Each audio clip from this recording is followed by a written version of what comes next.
For life. So I watched CM Punk's segment from last night's Raw, and I've got to be honest. I felt like it started extremely awkward and flat. It looked and sounded like half the arena popped pretty hard when his music hit, but it died quickly as he made his way to the ring with short bursts of cheers scattered throughout. But I think you could tell that the AEW stint did some major damage to his image.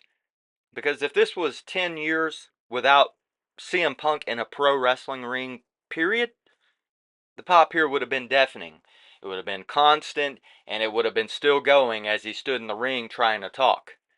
You know, kind of like what he had when he debuted in AEW 2 years ago. Then he almost turned the entire crowd against him by needlessly mentioning the Chicago Blackhawks because, hey, that's what CM Punk marks out for. And he's got to be him.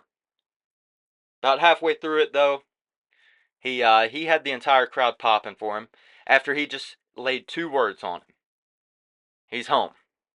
That's all he had to say is he's home now, after 10 years. It's just hard to believe it, but just saying those 2 freaking words turned him into the biggest face on the WWE roster again. And I didn't think it was possible, but half of that arena was filled with WWE tribalists that hate AEW so much they still saw Punk as a traitor. And I don't like AEW either. Go back and look through my videos. I think the biggest stain on that company's reputation, besides its completely incompetent owner, is the fan base. Most of them are the cringiest definition of tribalist mark possible, and every time you're critical of the product, RTK, they're real quick to project themselves onto you and label you a WWE tribalist. And I've always thought, can there really be that many WWE loyalists? I just didn't think the product attracted that kind of fan base. And the older crowd that's watched it for a decade or 4, I was sure they were far too mature and wrapped up in life to take corporate wrestling entities, corporate brands, that seriously, but apparently so. Although I will say that wrestling crowds these days seem extremely heavy in younger viewers. And that's probably because adults are too busy actually working and living a healthy life with their spouses or raising children to spend an entire evening and night driving to, standing in line, sitting in an arena for 8, 9 hours, however long it's going to take to get through all of that mess and get back home for a product that honestly has been very weak for a very long time. Or they can't even afford it with this economy that we have. Nevertheless, I'll admit it's great to have CM Punk back in a WWE ring, though. It does feel more fitting and natural to the eye and mind, and you can tell he's happier and more competitive in this environment versus TK's toy box. Punk let us know WWE is where he belongs, and everyone in the back loves the fact that he's back after all this time. Don't you know? There were even people trying to give him kisses on the mouth backstage.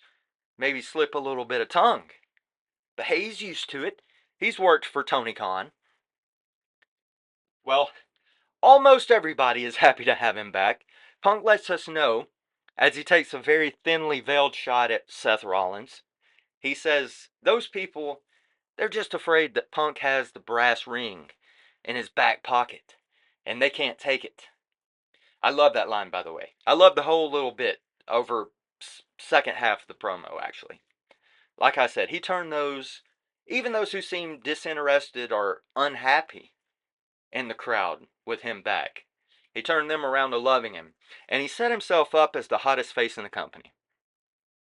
The only problem I see there is the company's loaded with faces already, and extremely lacking in strong heels. It looks as if Drew McIntyre is set on a path of hopefully filling that void some for the company, if the rumors lately aren't true about him leaving and he sticks around. But who knows there?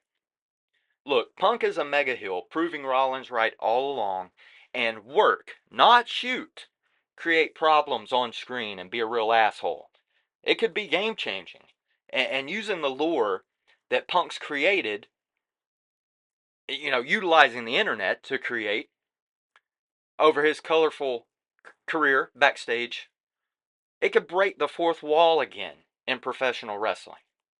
And it's been a long, long time since that's really happened.